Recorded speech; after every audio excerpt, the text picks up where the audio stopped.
Aborder la période de questions, j'aimerais que tu parles un peu de la puissance mentale. Développer une puissance mentale dans l'astral.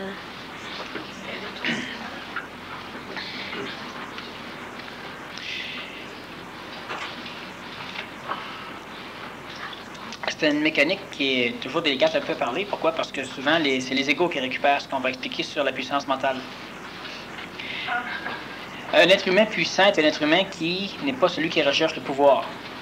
Et bien souvent, quand quelqu'un veut faire une colère mentale, c'est une personne qui est écœurée, mais qui est écœurée astralement. Ce n'est pas une personne qui comprend la mécanique. Ce n'est pas une personne, par exemple, qui va faire une colère mentale quand ça va être le temps. C'est une personne qui va faire une colère mentale parce qu'elle est poussée à faire une colère mentale. Donc, ce n'est pas une puissance, ce n'est pas une autorité mentale dans l'astral. L'autorité mentale dans l'astral, ça se développe lorsque l'individu est capable d'être suffisamment autodiscipliné. Parce que l'astral, le plus près de l'humain, c'est son âme. Si l'individu est capable d'avoir une autorité au niveau, minimum une autorité au niveau de ce qu'il vit, il a déjà une autorité mentale dans l'astral, et progressivement, l'individu doit développer par le contrôle de sa parole, par le contrôle de sa voix, il doit développer une aristocratie du langage qui va faire en sorte qu'il sera respecté énergétiquement et au niveau de la forme par les mécaniques astrales. Qu'est-ce que ça veut dire? Ça veut dire que l'être humain qui, continuellement dans son langage, se sert de péjoratif, est un être humain qui glisse à côté de l'autorité mentale. Un être humain qui continuellement se plaint est un être humain qui glisse à côté de l'autorité mentale. Et un être humain qui parle avec arrogance, avec pouvoir, avec astralité, nécessairement est un être humain qui est totalement exclu de l'autorité mentale. L'autorité mentale dans l'astral amène à l'humain une autorité mentale dans le plan vital et bien souvent une autorité mentale au niveau du plan physique. Lorsque l'humain développe la voix, une voix mentale, lorsque l'humain développe la parole, une parole juste, les deux alliés ensemble avec une énergie supramentale, ça donne le verbe. Le verbe, c'est une mécanique énergétique ondulatoire qui a la caractéristique de faire vibrer selon sa structure, ce qu'elle va frapper. Avec le verbe, on peut transformer la matière, on peut bouger les individus, on peut forcer des mouvements. On a une autorité mentale. Maintenant, l'être humain qui a pratiqué, il y a quelques exercices qui se font de temps en temps au niveau du groupe des chefs, où il y a cette pratique de l'autorité mentale, soit dans des colères mentales, ou dans des colères qui sont infernales. Et il y a des individus qui parviennent relativement bien à une colère mentale suffisamment ajustée parce que ces fois-là, il y a toujours une pluie. Une pluie particulière, c'est de l'énergie vitale, c'est de la manne. Il y a une pluie qui se déclare, donc il pleut autour des individus. Alors qu'un individu qui n'a pas d'autorité mentale dans l'astral, l'individu qui est uniquement qui a du pouvoir et qui est astralement puissant, donc en réalité qui est relativement faible, lorsqu'il fait son autorité mentale, tout ce qu'on entend dans sa voix, c'est des flèches qui sont tirées, c'est-à-dire que c'est un peu comme uniquement des défis qu'il lance, parce qu'il est convaincu qu'il est de l'autre côté d'une grosse clôture. Et la journée que la clôture tombe ou qu'il y a une porte qui était mal fermée, et que j'ai connu des individus qui, à un moment donné, se sont essayés en pleine forêt, alors ils se mettent à crier, ils se mettent à gueuler, ça va bien, c'est impeccable, et ils parlent des mécaniques très, très noires, très sataniques, et puis ils les mettent au défi. Et à un moment donné, bien, il y a un chef qui revient du lac, qui marche en des marches flottantes dans le bois, qui passe en arrière de l'individu. Et l'autre, il gueule, il gueule, il gueule. Et puis, à un moment donné, bien, veut pas, c'est la nuit. Et puis, il y a quelques branches qui craquent. Et puis, celui qui gueule, ben, oups, subitement, il gueule plus. On l'entend faire une course flottante. Là, il y a un chef dans le bois qui fait un rire flottant.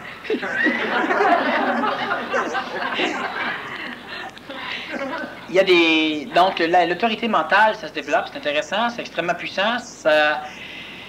Quelqu'un dirait, oui, mais ça permet quoi? On n'en a rien à foutre de ce que ça permet. Mais sans savoir ce que ça permet à un individu qui développe son autorité mentale, peut ça taper plus aisément dedans? Non. Un individu qui développe de l'arrogance mentale dans l'astral, oui. Un individu qui développe une autorité mentale dans l'astral, il ne peut pas se faire taper, il ne se fait pas taper. OK, à ce moment-là, il n'y a pas de différents niveaux. Non. Par contre, l'individu peut être dans un état particulier à un moment donné, où s'il est avec d'autres individus, il peut bénéficier de l'énergie mentale des autres individus, et monter à un état suffisamment égoïste d'autorité mentale dans l'astral, mais normalement, ça ne revient pas non plus contre lui. Et l'individu qui fera ça seul, il fait que de la puissance mentale, du pouvoir astral, il aura de l'arrogance mentale dans l'astral. Alors lui, il sera convaincu qu'il a fait une colère mentale, etc., puis pourtant ça n'a pas marché, parce qu'en revenant chez moi, je me suis fait taper dedans. Il arrive que l'individu qui pratique ce genre d'exercice spirituel, c'est-à-dire l'arrogance mentale dans l'astral, l'intelligence va taper dedans, puis nécessairement, l'astral est toujours content d'aller mordre un peu. Alors c'est pour ça que ça donne l'impression que l'individu se fait un peu plus taper. Parce que celui qui a une autorité mentale dans l'astral ne peut pas détester l'astral. Il ne peut pas la détester, mais est-ce qu'il peut devenir un danger? Il devient un danger, une forme de danger. C'est pas vraiment un danger, mais il devient une menace. Non, il ne devient pas une menace non plus, il devient quelque chose qui est craint par l'astral. Okay. Et l'astral, lorsqu'elle craint quelque chose ou quelqu'un, elle ne s'en approche pas, c'est fini là. Ce n'est pas une peur, c'est une crainte. Quand on a peur, on peut devenir dangereux. Quand on craint, on est inhibé, c'est fini là, il n'y a rien à faire. Est-ce une forme de crainte qui apporte une forme de respect? C'est ça. À ce moment-là, est-ce que l'individu qui donc l'individu qui développe suffisamment de puissance mentale dans l'astral, c'est déjà un individu qui est beaucoup plus contrôleur? Absolument, absolument. C'est d'ailleurs l'une des raisons de la pratique de la colère mentale violente, de la colère mentale douce et de la litanie. C'est la raison de la pratique, c'est que ça permet à l'individu de pouvoir justifier sa voix, de pouvoir donc la rendre juste, de pouvoir développer sa parole et en même temps d'être capable de supporter la résonance de sa présence. Quand tu fais l'exercice, juste le fait de nommer ton nom, la majorité d'un être humain qui est trop égoïsé, on va se rendre compte que quand il donne son nom, il nous donne le nom d'un esclave. L'individu qui va faire l'exercice, c'est un individu qui est bien correct. C'est un peu comme on parle de Satan, on parle du diable, c'est merveilleux, tout le monde est bien convaincu que c'est de la foutaise, etc., puis on y croit pas, puis c'est parfait. Bon, on est en plein bois, là. Oh, c'est parfait. Là, il est 1h du matin, il est temps d'aller se coucher, là. Ah. Là, il y en a qui rentrent dans le temps, puis là, commence, puis la foutaise, pourtant, puis ils ne dorment pas de nuit. Alors, c'est un peu la même chose. C'est ça qui est la problématique des discussions de salon. Lorsque l'individu joue à quelque chose, c'est là que les dangers apparaissent. La personne qui s'en va hurler à la lune, il y a des chances que la lune tombe sur la tête. Mais en réalité, les personnes qui hurlent à la lune ou qui font une colère mentale, l'astral qui lui est reflété, c'est son propre astral. Toujours. Et lorsqu'elle fait une colère mentale satanique, qu'est-ce qui est reflété? Est-ce que son propre astral encore, rendu presque face à face avec l'anti-homme? C'est son anti-homme. Lorsqu'il arrive une colère mentale ou une colère satanique de groupe, que se passe-t-il? C'est l'anti-homme du groupe, de ce groupe-là. C'est l'association des anti-hommes, des individus qui sont là. Quand il y a une colère mentale, disons, on parle encore d'une colère mentale d'ordre satanique de groupe, c'est que les individus sont suffisamment en résonance du point de vue de leur schéma évolutif, donc nécessairement l'anti-homme il est suffisamment en résonance aussi, ce qui fait que c'est un anti-homme de masse qui vient. Mais dépendamment des individus ou des individus à l'intérieur du groupe, tout le monde peut facilement s'en sortir de façon assez intéressante. Si les individus demeurent très très conscients tout au long de la colère mentale, est-ce qu'à ce moment-là, ça devient une forme de chirurgie au niveau de l'ego?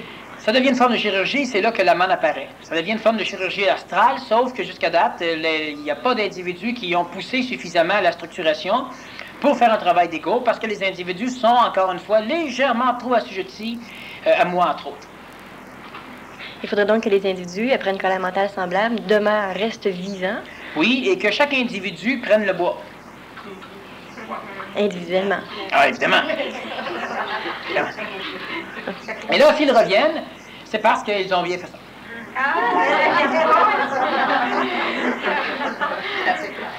Évidemment, c'est sûr que s'ils reviennent au bout de 2 secondes, c'est parce qu'ils ont mal fait ça. Mais s'ils reviennent au bout d'1 heure, 1h30, 2 heures. S'ils ne reviennent pas? Ça n'a pas d'importance. Ça ne regarde pas. Bref, c'est vraiment pas un jeu. C'est vraiment un contact de l'individu face à la partie noire. Si l'individu fait ça en s'amusant, il n'y aura pas de problème. Si l'individu fait ça en jouant, il y a un maudit problème. OK. Oui. Et si l'individu fait ça sérieusement, ça va. Si l'individu se prend au sérieux en le faisant, il y a un maudit problème. Mais des individus qui n'arrivent pas à voir s'ils se prennent au sérieux ou non. Non, c'est pour ça que c'est préférable que les individus... Il faut faire attention aussi, c'est qu'il y a des régions particulières où un individu qui ne sait pas trop, qui se prend au sérieux, lorsqu'il va aller essayer dans une région particulière, il ne sera pas capable. Okay. Donc, c'est préférable de faire ça là où on doit faire ça, pour éliminer les dangers. Parce que l'énergie yinique est tellement puissante que l'individu rendu là, il ne pourra pas rien faire. Mais là où on doit faire ça, décider par quoi? Par les terrains. Donc, Tu peux me le demander où est-ce que c'est, je vais te le dire. C'est un endroit, je connais ça. Mais il y a Mais un... l'individu qui se promène comme ça, qui s'en va s'essayer de se trouver une place, non. Pourquoi? Parce que la colère mentale, premièrement, il l'attire de moi. OK. Et c'est préférable donc qu'il se fie à tout ce que je vais rajouter là-dessus. Une personne me dit, oui, mais moi je suis prêt, puis moi je dis, non, t'es pas prêt. Il me dit, oui, je suis prêt. Ben, t'es pas prêt.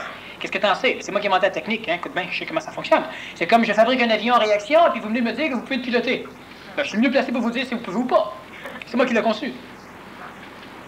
Puis lorsque l'individu fait une colère mentale, est-ce qu'il doit déjà avoir sa puissance mentale dans l'astral, son autorité mentale dans La l'astral? colère mentale, on peut la faire.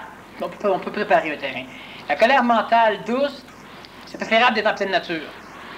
La colère mentale anti-homme, la colère mentale satanique, c'est préférable d'être sur un terrain préparé pour ça.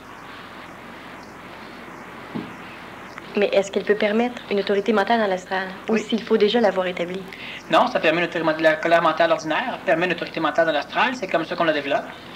Mais on doit aussi continuer à développer sa parole, sa voix. Pas nécessairement divin. On n'en sortira pas, on ne deviendra jamais immortel si on est mort. Hein, on doit être divin. On passe aux questions? Oui. Quelqu'un me dit, quand tu seras, tu sauras. Moi, je réponds, quand je serai, je ne saurai plus que je sais. Ben, c'est exact. Le je suis ne sait pas qu'il est, mais le savoir, sait-il qu'il sait? Mais on n'a rien à faire. Ça ne regarde pas. Tu l'as vu? Non. La personne, elle a raison, et hop, on dirait qu'elle n'a rien compris de ce qu'elle a dit avant.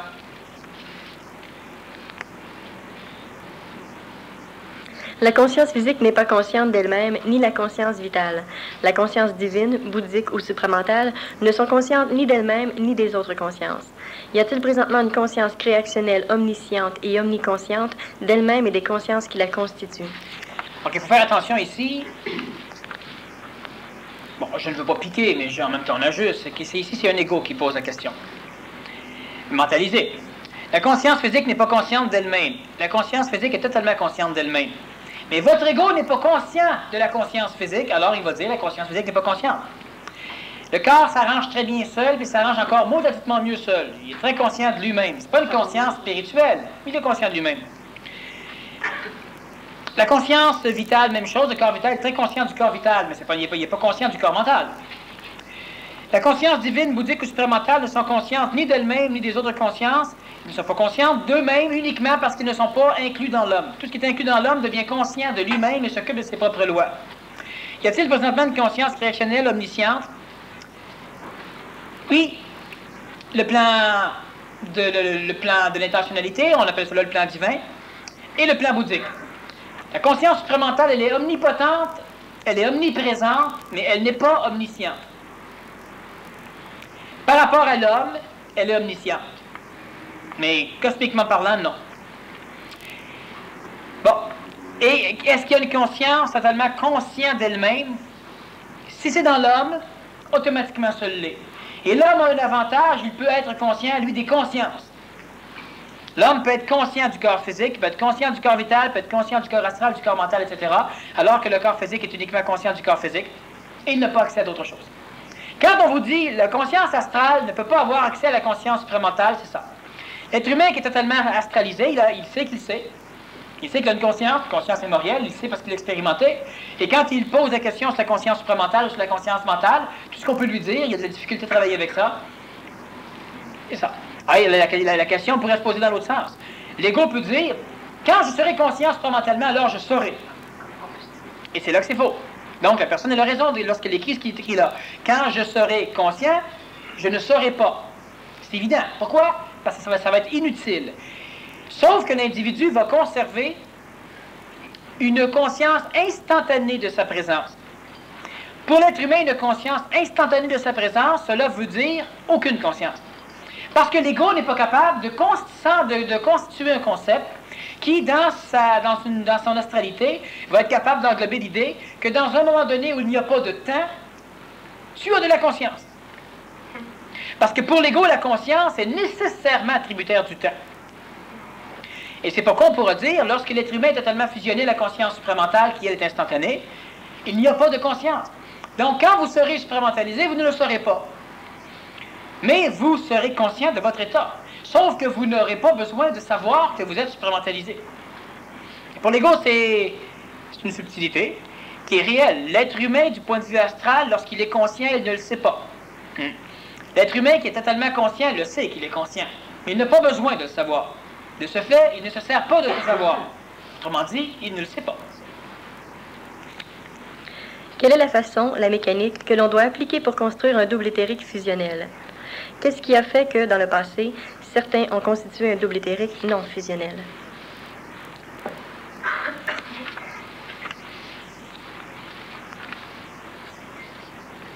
Il y a plusieurs façons pour parvenir à créer un double éthérique fusionnel. Premièrement, la meilleure façon, c'est de continuer à faire ce que vous faites. C'est la meilleure façon. Et c'est la meilleure façon. Ouais. La structure PMC est évidemment une structure qui est axée uniquement sur la création de l'anégoïsation qui crée le double éthérique. Étant donné l'information qui passe à travers les communications, les rencontres que l'on a, nécessairement, ça crée un double éthérique qui est fusionnel. Mais ça ne veut pas dire qu'un être humain doit essentiellement faire le programme maître-contrôleur pour parvenir à ça.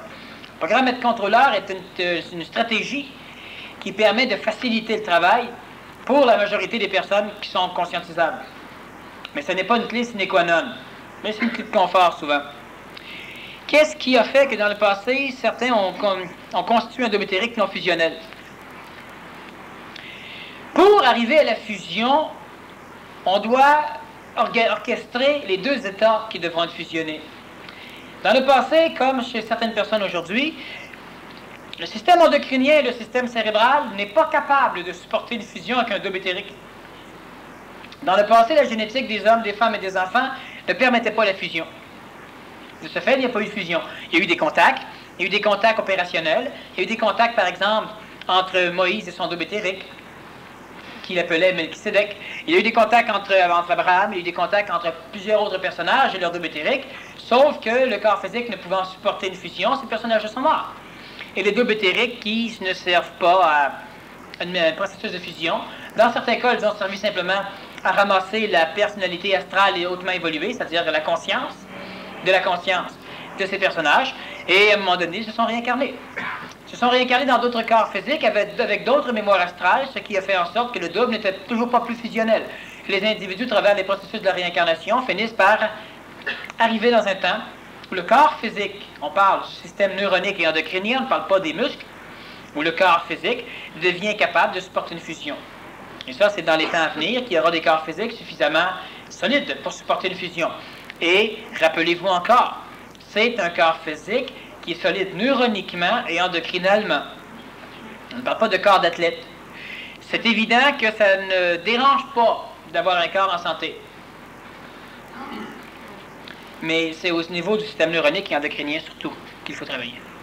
Est-ce qu'au niveau de l'imprégnation, un individu peut développer ou commencer à constituer un double éthérique juste par imprégnation, sans nécessairement avoir la conscience avec une expansion de conscience?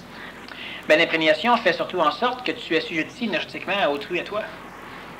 Mais donc, si par exemple deux personnes vivent ensemble, une personne est dans un processus évolutif, la seconde ne suit pas le processus, mais par le rayonnement de l'autre, va aussi évoluer.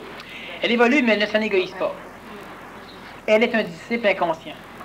Donc, à ce moment-là, il ne peut pas avoir de constitution de double éthérique. Par contre, ce qui peut arriver, ça peut arriver, on ne doit pas le dire.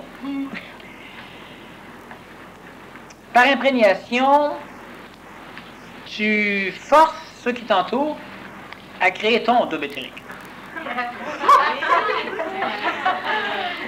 On a oublié ça. Je perds de plus en plus la mémoire. Est-ce vrai que le fait de le dire souvent, ça empire? Allez au moins vous rappeler de ça.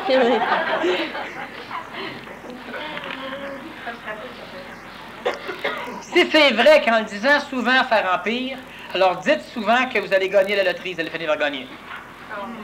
Hein? Les personnes, ils sont souvent comme ça. D'un coup qu'il y a un accident, hey, parle pas de ça, quand on en parle, ça arrive. Ah, ben, d'un coup, il a gagné la loterie, bon, pourquoi ça arrive? Jamais quand c'est positif, on pense que ça va arriver quand c'est négatif. Non, vous n'avez pas le pouvoir sur la parole. Fait que parlez-en tant que vous voulez, tout ce que ça fait, c'est que vous perdez votre temps, vous en parlez pour rien. Tu as dit à la dernière conférence du mois qu'il y avait 2 conférenciers supramentales. Un qui faisait grossir la balloune jusqu'à ce qu'elle explose et l'autre qui la faisait dégonfler. Qu'arrive-t-il de la balloune de ceux qui suivent les 2 conférenciers?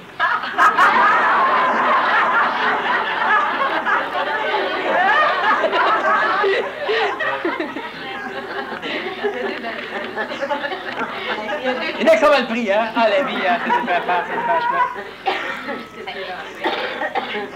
C'est Ceux qui suivent les 2 conférenciers vont vivre dans la majorité le processus amené par la présence énergétique de celui qui les a rencontrés en premier.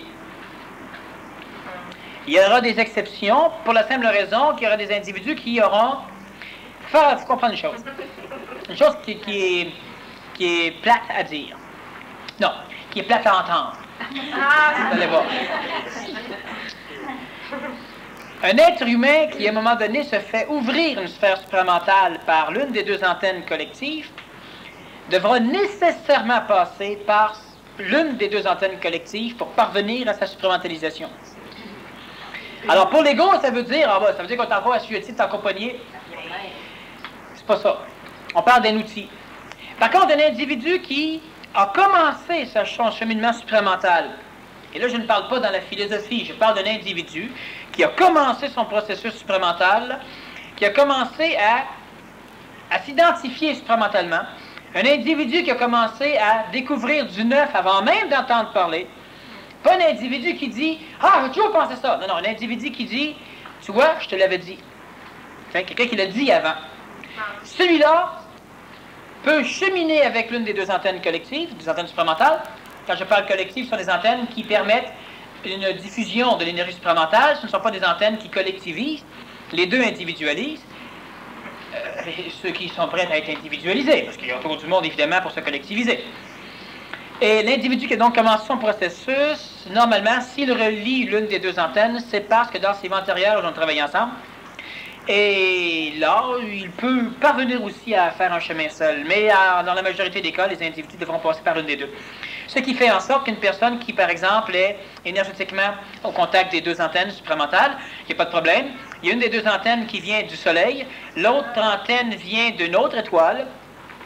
Et c'est ce qui a créé différentes mécaniques à l'origine, où on avait l'une des 2 antennes qui est extrêmement violente, extrêmement inhumaine, et progressivement elle s'humanise. Et on a l'autre antenne qui était trop humaine, et qui progressivement finit par disons, se dissocier de la mécanique manipulative de l'humain, alors que l'autre était une personne qui bûchait à coups de hache, pour prendre une expression planétaire, parce que c'est un peu plus violent qu'une hache, au niveau d'ego. Et l'individu, donc, il n'y a pas de problématique. La personne, dépendamment qui elle a rencontré, ou dépendamment à laquelle des 2 il va vibrer le plus, du point de vue du chemin, et non pas du point de vue de ce qui est communiqué. Parce que ce qui est supramental reste supramental. C'est évident que dans la parole, il y a des différences, mais c'est la même chose. Donc, il n'y a aucun problème. C'est ça, parce que, étant donné que l'information est la même, diffusée de manière différente, est-ce que ça peut être simplement au niveau de l'ego, une forme de satisfaction d'aller chercher une information qui... Non, une personne capable de suivre, ça ne veut pas dire que tout le monde doit suivre les 2. Je dis une personne capable de suivre les 2 personnages est une personne qui... Prendre un terme qui ne flattera pas trop les égos, mais c'est une bonne personne. Une personne qui ne suit pas les 2 est une bonne personne, mais une personne qui suit l'une des 2 et s'idatise contre l'autre est une personne qui est un disciple. Et là, elle protège son phénomène. Parce que tu peux dire, je vais voir l'une des 2 personnes, mais je n'aime pas ça. C'est correct. Qu'est-ce que tu penses de la personne? Non, ce qu'elle dit, c'est la même chose. Mais j'aime pas la façon dont, c'est tout. C'est pas correct. On a nos oreilles. Bon, vous faites du gâteau, j'aime pas le goût, j'ai le droit. Mais je ne peux pas dire, parce que je n'aime pas le goût, que vous n'êtes pas un cuisinier. Il y a une grosse nuance. Alors, l'individu qui, par exemple, est capable de reconnaître les 2 phénomènes, c'est un individu qui a déjà nécessairement un contact suffisamment avancé au niveau de son double éthérique en création et du contact supramental. Pourquoi? Parce qu'un individu qui est capable de simplement constater que c'est la même chose, c'est qu'il a une conscience individuelle chez lui. Alors qu'un individu qui est encore dans le disciplinat, je ne parle pas encore une fois d'un individu qui ne suit pas les deux personnages. Je parle d'un individu qui n'est pas capable de reconnaître les deux personnages s'il a rencontré les deux personnages. C'est la nuance. Moi, je ne le connais pas, moi, donc je n'évolue pas, ça n'a rien à voir. Je parle de ceux qui ont rencontré les deux et qui, à un moment donné, ont fait un choix en péjorativant l'autre. Ça serait un peu comme vous rencontrez le Nazaréen et vous rencontrez Dieu. Puis vous considérez qu'il y en a un qui a raison, l'autre a tort. Ben, vous n'avez rien compris de celui qui a raison. Là, c'est un snobisme de l'évolution. Alors que l'individu qui est capable de suivre les deux, ou qui est capable de reconnaître les deux, de suivre celui qui lui plaît, il n'y a aucun problème, cette personne-là, elle est un peu, à un moment donné, comme le Nazaréen, ce qu'il avait dit à un de ses amis, c'est que pour que tu saches ça, il faut nécessairement que tu sois en contact avec mon père. Donc, en partant, c'est que pour que tu saches ça, c'est que nécessairement, tu es caractère unique, tu es connecté. L'individu capable de reconnaître les deux phénomènes comme étant la même chose, ben nécessairement, il est lui-même connecté, parce que c'est un savoir. On peut le dire, mais quelqu'un va rencontrer les deux. À un moment donné, il y a un de mes amis qui est libraire, qui reçoit une personne. Elle a travaillé quelques années avec l'autre conférencier, et elle est venue à une de mes conférences, elle a pris quelques cassettes, puis elle est allée lui révéler que l'autre, il connaissait absolument rien. Et Daniel Kem, lui au moins, il l'avait. Mais l'autre, franchement, s'était rendu compte que c'était fait avoir. Ben, c'est vrai qu'elle s'est fait avoir. Puis 2 fois. Elle a se faire avoir avec moi.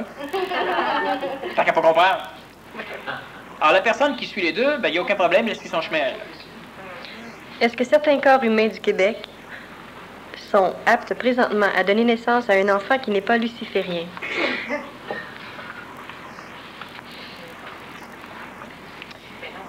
La question est extrêmement dangereuse parce que les égos peuvent décider que c'est eux.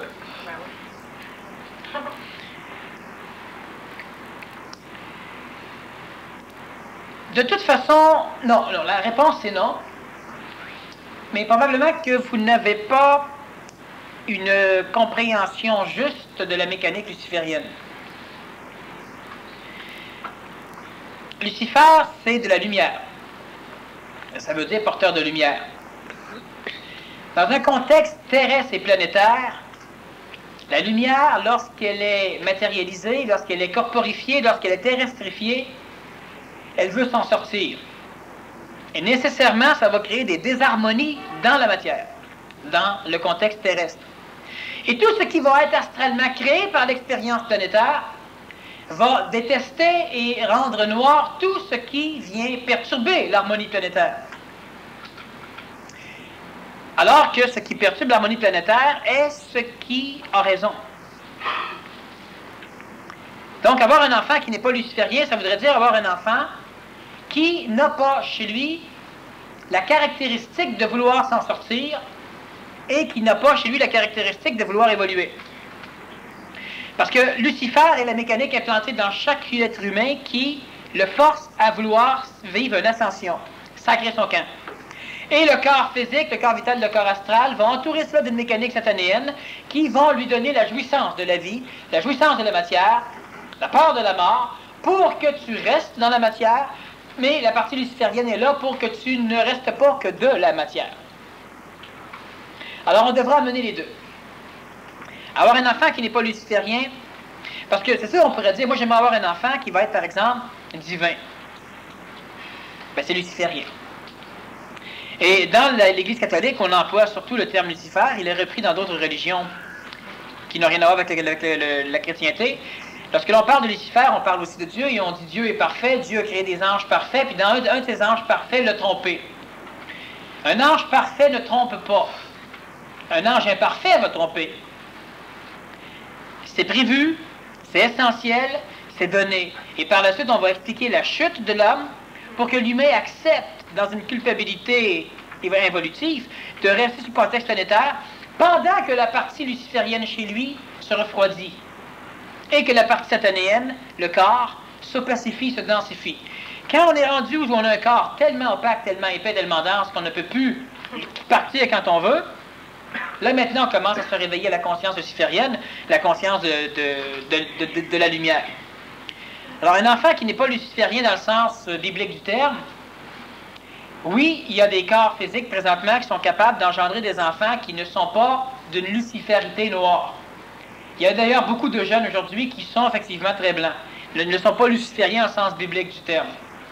Mais étant donné qu'ils sont entourés d'une société extrêmement satanique, ben, ils deviennent lucifériens au sens biblique du terme assez rapidement. Au contexte, à un moment donné, il devient important d'avoir un cadre qui va permettre aux individus de se développer en fonction de ce qu'ils sont spirituellement et physiquement, génétiquement. Daniel, l'humanité fait-elle partie actuellement de la Fédération intergalactique? Si oui, ses représentants a-t-il commencé à instruire le public?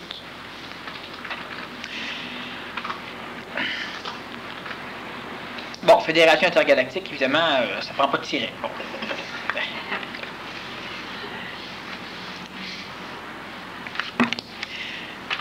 Le terme Fédération intergalactique est un terme humain, n'est-ce pas? On doit comprendre. Le terme est intéressant. Il existe depuis longtemps. Et effectivement, il y a des êtres humains qui ont commencé à en parler depuis 1950. 1957. Une bonne année. C'était une bonne année, ça, pour les corps. Oh oui, oh oui. La meilleure.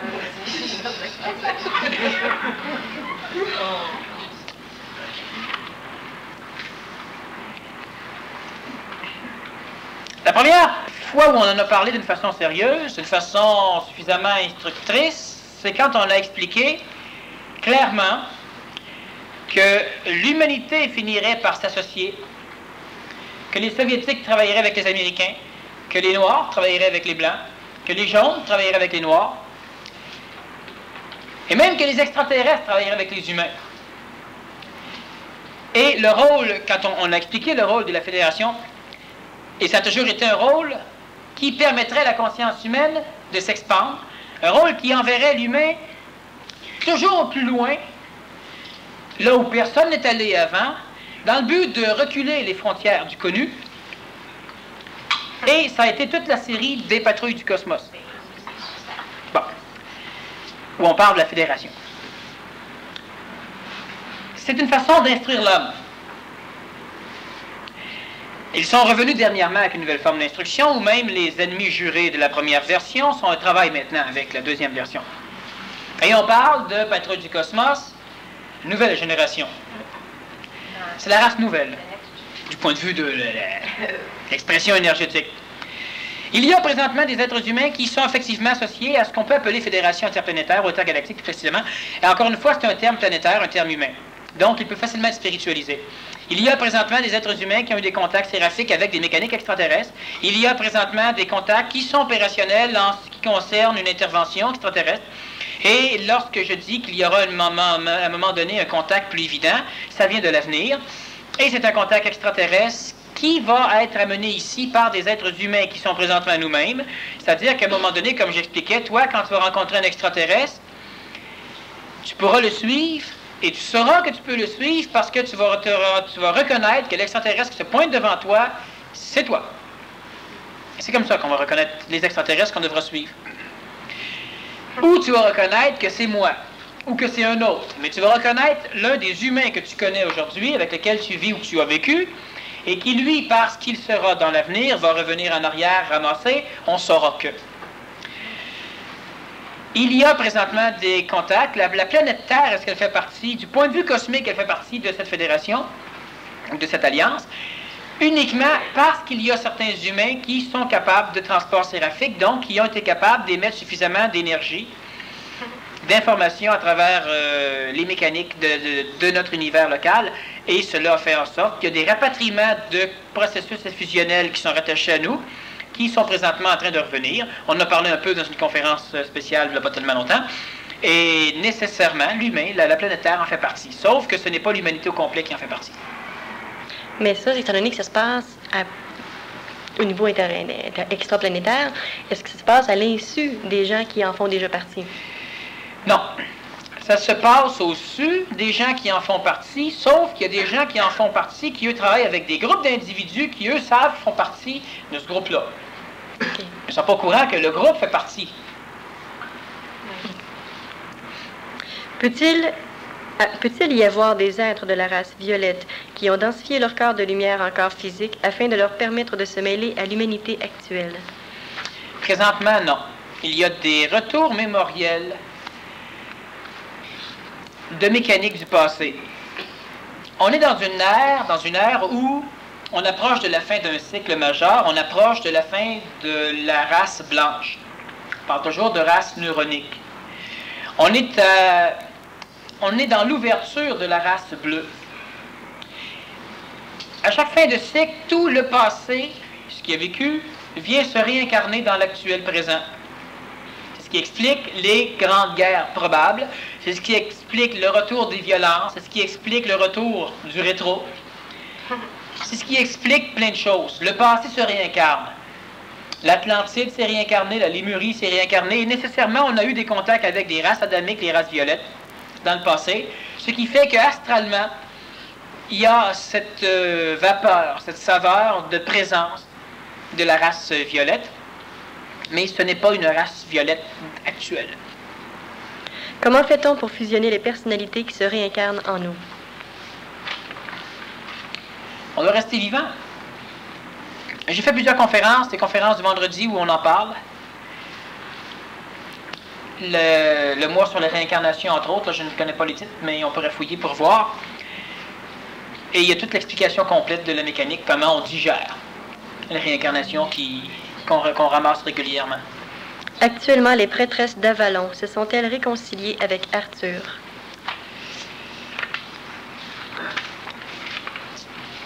Non. Le gros problème pour la réconciliation avec Arthur, premièrement, n'a pas vécu jusqu'à sa mort. Bon. Sérieux? Ah oui.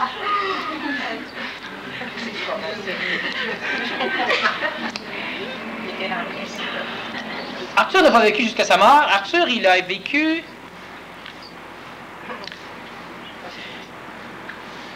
Il a vécu jusqu'à son fils.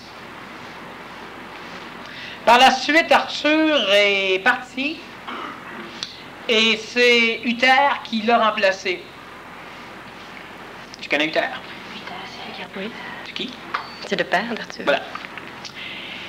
Et Arthur, une fois remplacé par Uther, est redevenu ce qu'était Uther, redevenu un imbécile colérique, belligérant et patati patata. Et il a perdu le Graal, enfin, il a finalisé la perte du Graal, il est entré en guerre, il y a eu un paquet de problématiques. Et Arthur lui-même, n'a pas vécu jusqu'à sa mort, c'est-à-dire qu'à un moment donné, il est parti.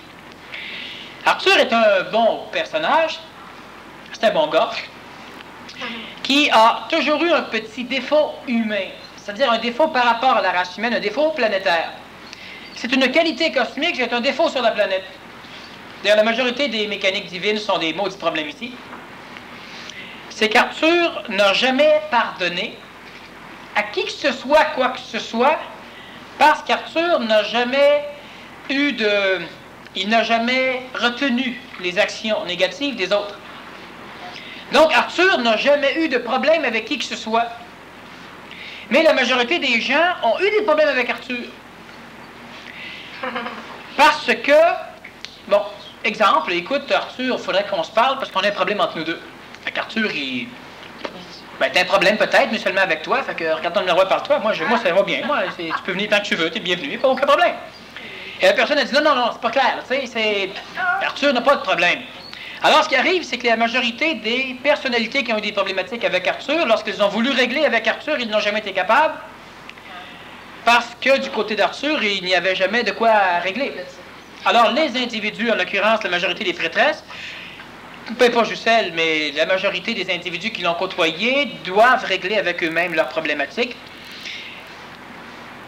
Les prêtresses, eux, ce sont des personnes qui... Elles ont une grande part à jouer dans la perte du Graal. Parce qu'elles n'ont pas formé, parce qu'elles n'ont pas formé, mais du point de vue d'Arthur et du point de vue de certains chevaliers, pas de tous les chevaliers, il n'y a jamais eu de problématique. À un certain moment donné, tu dis que Uther est venu prendre la place d'Arthur. Mais lorsqu'il a bu le Graal, lorsqu'il a été en contact avec le Graal, à ce moment-là, ça a été la perte de Uther. Non, lorsque lorsqu'Arthur Uther a bu le Graal, ce qui est arrivé simplement, c'est que Uther a revécu la création d'Arthur.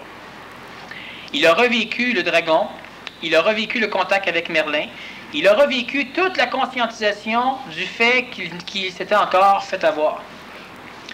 Et il est resté avec une forme d'amertume calmante, mais il est quand même entré en guerre, il a continué à faire des guerres, et finalement, il est mort aussi sur un champ de bataille pour pas grand-chose.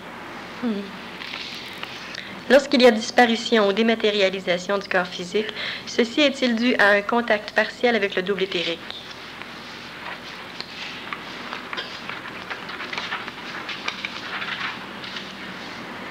Ça peut ne pas. La majorité des personnes qui vivent une disparition corporelle sont des individus qui deviennent invisibles. Leur structure de pensée finit par se stationner ailleurs que dans la conscience terrestre, ce qui fait qu'étant donné qu'ils n'émettent plus télépathiquement aucune onde de pensée, les individus autour ne peuvent plus les voir. Comprenez ceci. La matière, elle rayonne, les plantes rayonnent, tout ce qui est matériel émet de l'énergie, et c'est uniquement par cette énergie qu'on est capable de percevoir notre entourage. Nous voyons avec les yeux de la forme illusoire, mais nous conscientisons la forme par l'énergie qui est présente. Cela revient à ce que j'ai déjà expliqué. Nous sommes tous sur des planètes différentes, dans des mondes différents, et astralement nous sommes reliés.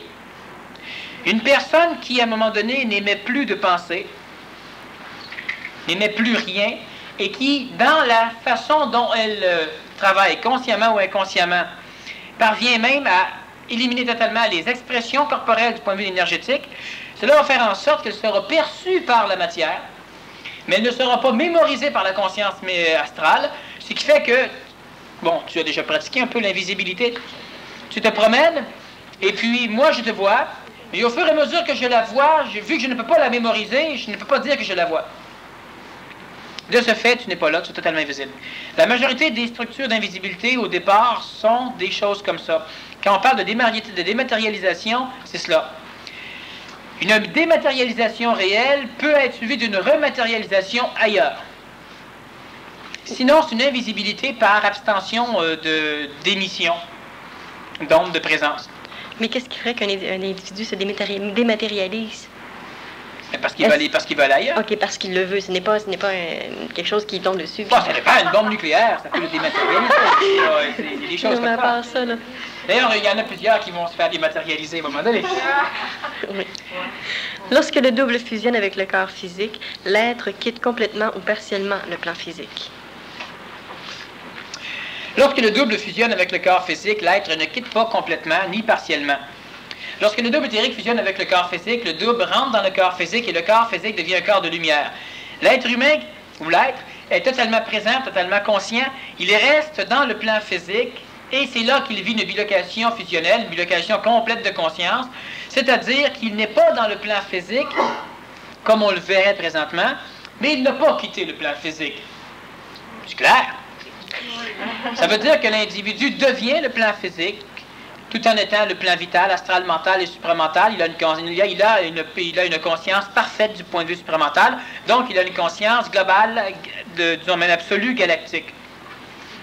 Alors il est dans le plan physique, mais pas comme on le conçoit, donc il n'est plus dans le plan physique, mais il ne l'a pas quitté. Mais quand tu dis pas comme on le conçoit, j'ai tendance à vouloir dire, mais comment? Mais en même temps, j'ai pas l'impression que pour un observateur, qu'est-ce que ça fait?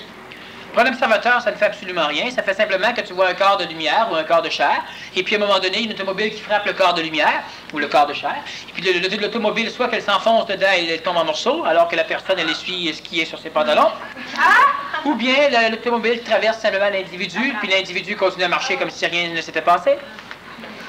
Et pour l'observateur, il peut y arriver aussi que le corps se défait complètement et réapparaît carrément ailleurs, ou que le corps commence à faire de la lévitation, il monte, il disparaît. Pour cela, normalement, il y a un halo lumineux qui commence, et le corps devient de plus en plus lumineux, de plus en plus énergétique, et progressivement, le corps finit par se dissoudre. Il est transporté en lumière, et là, on a un transport séraphique, donc il y aura un contact avec quelque chose d'extérieur. Pour l'observateur, ça peut ressembler à des choses comme ça. Je ne dis pas que celui qui a un corps de lumière, il s'en va, il fait des spectacles comme ça. Mais ça, pour les observateurs, donc pour l'humain, actuellement, ou dans les années, il me semble qu'il y a besoin d'un changements immenses au niveau de la conscience pour que ce soit accepté sans clause, se ramasse chez le psychiatre après ça. Habituellement, il ne se ramasse pas chez les psychiatres. Il se ramasse où? Il se ramasse interné pour longtemps. Mais il n'y a pas de personnes fusionnées qui vont... Il faudrait réellement qu'il y ait un accident, c'est-à-dire que ça se passe quelque part dans un endroit perdu de la planète, mais un endroit perdu qui a été trouvé par quelqu'un. Puis l'autre assiste comme observateur involontaire à cette mécanique-là, mais ce n'est pas des choses qui vont se faire devant les individus.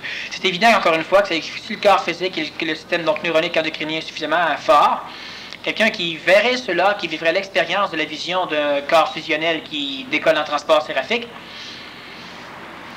il le supporterait. Il ne comprendrait rien, il parlerait d'extraterrestres, il parlerait de soucoupe volante, il parlerait d'enlèvement, il parlerait de plein de choses, mais ça irait. Que doit-on faire pour se construire un corps mental puissant? On doit avoir un corps qui sera totalement isométrique cérébralement, et on doit avoir un corps mental qui sera totalement capable de contrôler le système endocrinien. Pratiquement, en ce qui concerne la structure même du PMC, l'individu qui ménifise à un point tel qu'il parvient à déplacer sa conscience dans une cellule, à cicatriser par exemple, ou à réorchestrer le corps physique, il a un mental extraordinairement puissant. L'individu qui travaille par exemple différentes techniques CANVI, canalisation de l'énergie vitale, que ce soit le Kiai, entre autres, ou encore la colère mentale ou ces choses-là, il développe en même temps un corps mental formidablement puissant. Et l'individu qui travaille les techniques à Jupen, justement de la pensée, soit l'isométrie cérébrale entre autres, soit le comptage isométrique, comptage pluralitaire, démarche flottante cérébrale ou ces choses-là, tout cela ensemble fait en sorte que l'individu développe un fameux corps mental, et c'est ce que l'individu doit faire, développer un corps mental qui deviendra le maître contrôleur à bord. Daniel, comment accepter un leg sans problématique? Me le donner. Il n'y a pas de problème là.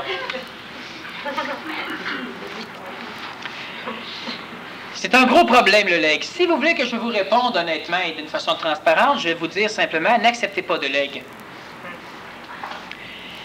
Et là, des personnes pourraient me dire, bah oui, mais écoute, il faut quand même être humain. Moi, j'ai passé 50 ans de ma vie sans une scène, puis là, j'ai envie de me léguer 55 000 $. Puis là, tu me dis, ben, prends-le pas.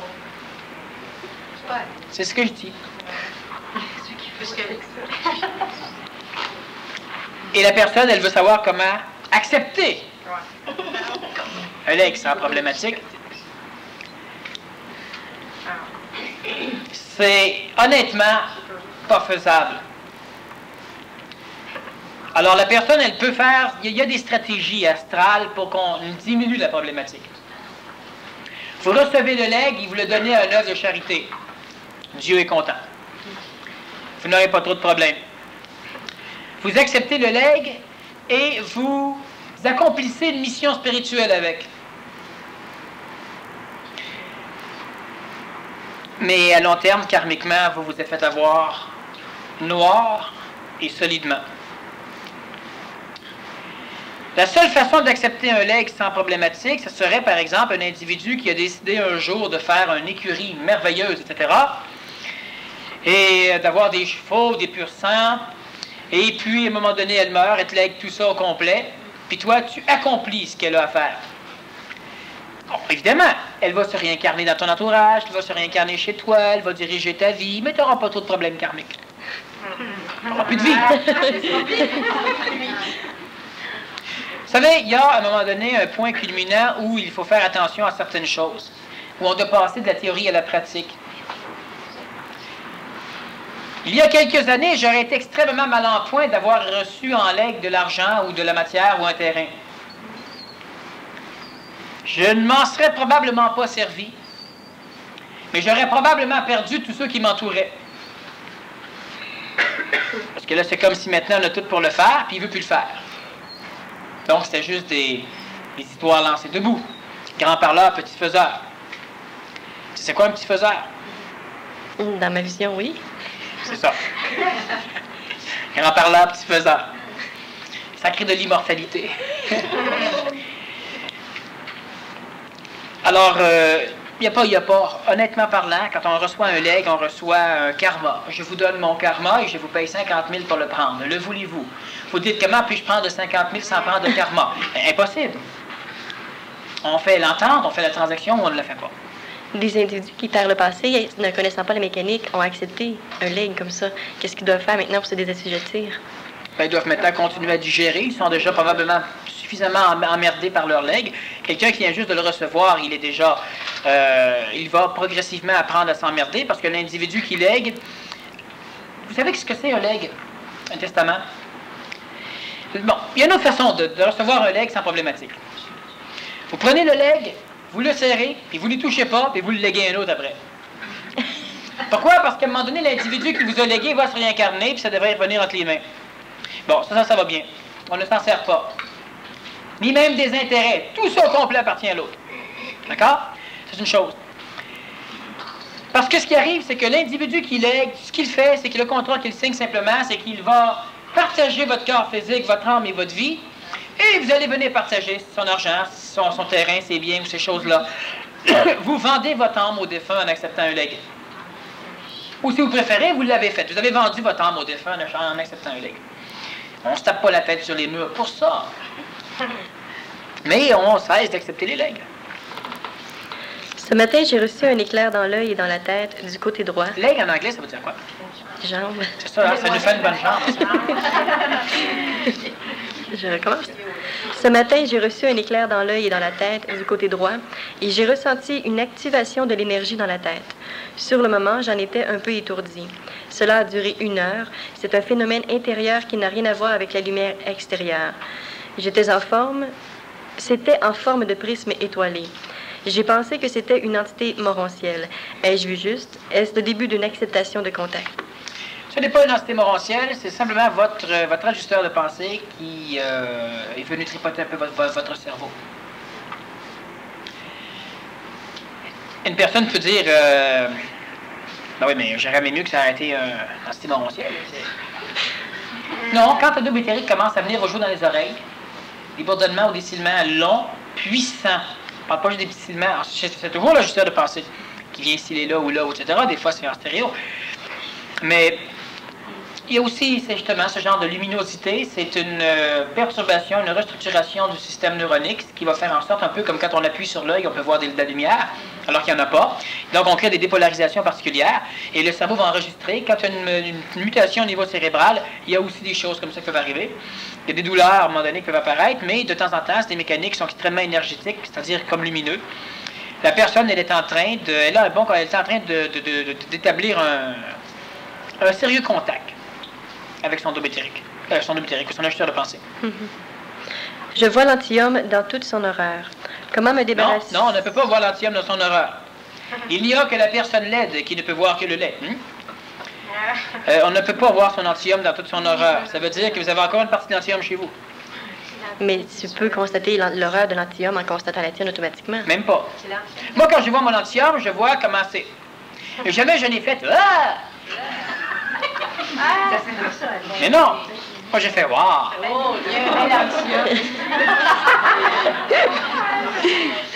Non, mais t'as qu'à dire un commentaire. Mais ce que je veux dire, c'est que si tu le trouves laid, c'est qu'il y a encore de la laideur chez toi. Donc, ne pense pas que tu as vu la globalité de ton antium. OK, non, ça c'est clair dans cette vision-là, mais c'était pas ça que je voulais dire, par exemple. Comme... voir l'horreur de son antium? Non, c'est parce que vous ne comprenez pas des mécaniques. C'est pas laid, un antium! C'est débile, c'est cave, c'est innocent, c'est sans dessin, c'est violent, c'est méchant, c'est tout ça. Puis le qualificatif, définir tout ça? Antium. Okay. Comment me débarrasser de lui, car ce n'est que de la merde? J'utilise la chirurgie astrale. Est-ce suffisant? Des rouleaux de papier.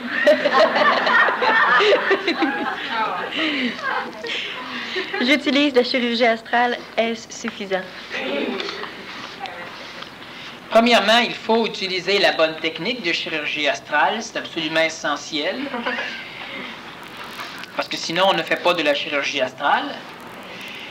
Et vous êtes présentement en train, si vous faites de la chirurgie astrale, il y a présentement une vingtaine de personnes seulement sur la planète qui savent faire de la chirurgie astrale, parce que je leur ai montré. Si vous faites de la vraie chirurgie astrale, vous êtes en train de vous faire ramasser, c'est-à-dire que vous ramassez une partie de l'anti-homme pour le détruire en avant de vous et le recréer en arrière. Parce que vous êtes capable de dire que c'est de la merde, que c'est ceci, que c'est cela. Donc, vous avez une vision très anti-homme de l'anti-homme. Comment on fait pour s'en débarrasser? Je reviens encore sur cette chose-là. L'ajustement de la parole va vous aider, c'est une façon évidente. Plus 868 mécaniques évolutionnaires que j'ai déjà expliquées jusqu'à date depuis les 5 dernières années. Tout ça mis ensemble, plus les prochaines que je vais amener, vont vous permettre allègrement de vous sortir de la toilette. Vous savez, il y a beaucoup de choses que vous appliquez, beaucoup de choses que vous savez, mais on revient encore à ce phénomène-là. Si vous avez une vision, je ne parle pas de la spiritualiser, c'est évident que l'ego peut dire, bon, ok, ce que je vois là, c'est plus laid. Ce que je vois là, c'est pas beau. On joue avec l'énergie. Vous avez encore une vision astrale. L'anti-homme a été essentiel, il reste essentiel. C'est la banque d'énergie qui va vous amener au contact supramental. C'est pas de la merde, c'est pas ci, c'est pas ça. Vous avez besoin de manger, disons, de la farine blanche cuite. Qu'on vous l'amène sous forme de gâteau ou sous forme de tsampa. Ça ne change pas grand-chose. Tu sais quoi la tsampa? Non. C'est de la farine mélangée avec de l'eau. De la colle. C'est de la colle. Mais une fois que tu es séché, ça colle plus. La tsampa. Bon. La forme, c'est pas grave. Alors, l'anti-homme, c'est comme, vous avez une tsampa, une galette plate, puis vous détestez ça, vous trouvez ça être débile, etc. Mais c'est la même énergie que dans le gâteau. Mais c'est quand même une énergie qu'on doit travailler, qu'on doit restructurer. Absolument, mais la meilleure façon de la travailler, c'est de connaître la mécanique. Imagine le médecin qui va opérer pour un tumeur, ou mettons un appendicite, puis tout le long d'opération, maudit appendicite, ça va t'avoir, toi, mais non, c'est des cellules, puis il y a un problème, mais t'as pas besoin d'en faire un plat, sinon tu vas chirurgicaliser comment? Je ne vais pas dire charcuter, mais... Faut que tu opères comme un médecin débutant. Délicatement. Mais c'est ça, mais les médecins débutants vont quand même ressentir une forme de crainte quand il va être en... Oh, mais ça n'a rien à voir. Parce qu'il est conscient d'une forme... Quand quelqu'un fait une chirurgie astrale, quand il se pointe devant l'anti-homme, il n'a pas peur, il n'a pas chaud, ça, non. il n'a pas froid, tout est correct. Mais quelqu'un qui arrive à pouvoir faire une chirurgie astrale, c'est quand même quelqu'un qui a une forme d'expérimentation, c'est pas un débutant. Non, c'est pas un débutant, c'est pas une débutante non plus. Donc une personne qui perçoit pour une des premières fois son anti-homme peut ressentir une crainte, donc... Oui, parce que la personne perçoit pour la première fois, elle perçoit simplement le filtre à travers lequel elle perçoit. Donc, elle ne voit pas l'anti-homme, mais subitement, elle se rend compte que c'est bleu. Elle pense que le bleu est l'anti-homme, mais le bleu est le fil. Alors, elle se dit, tout ce que je vois, c'est bleu, c'est l'anti-homme. C'est pas ça. Si elle voit le lait, c'est que le lait est chez elle. Mais quand on parle de lait, c'est pas la mère à boire, ni le père à boire. C'est que l'être humain est rendu à une conscience encore plus grande. La personne qui a vu son anti-homme, on revient encore à la première partie. Tout ce qu'elle peut se dire, c'est qu'elle, là, maintenant, elle est plus évoluée parce qu'elle voit plus clair. Elle va finir par s'en sortir, l'anti-homme. Il y aura des mécaniques qu'on va montrer, il y a des structures PMC qui existent déjà pour aider l'individu, sauf que la personne ne doit pas parler de l'anti-homme comme ça. Sauf si elle est en colère mentale. Si ce n'est pas le cas, on ne va pas faire de colère mentale par écrit. Vous avez des questions, on les écrivait, puis on revient.